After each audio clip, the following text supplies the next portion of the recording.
ma toog ay jang mbokk yi mbay laa ilaaha illallah baat ak tontu la daan na ko xale bi de woon naa leen dafa mën li muy def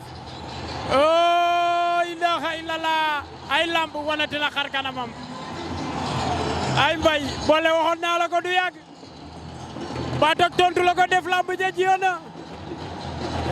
pop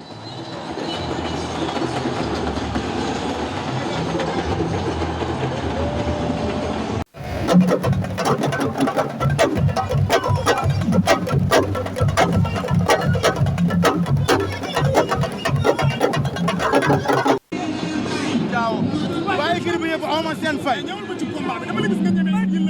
kii du man ak moom waaye bii mooy sama 11e combat man Fall dama mën a bëre géejawaay yëpp may topp yaa ma gën xam nga kan laa fa dese Abou Ndiassé lii Siteu kese lu tax mu wala ci xeex nga wuy ko ci bëre moo kii maa nga daa ko bëre dafa bëggoon xeex loo ma juum loo ma dama ñun Mame Balla top 5 moo ñuy entraîné baay maa ngi nuyu sama rakk yëpp baay supporters yi seeni 100 francs moo ma indi fii seeni fukki dërëm géejawaay kenn musuma jëndal borom bu tike booy yu ndaw yi Fall wóor na alxuraan ñii su ma amee su ma namee am si làmb te séddoo ma ak ñii yàlla bu ma am si làmb yaa ngi dégg bu baax bu nga waxal ma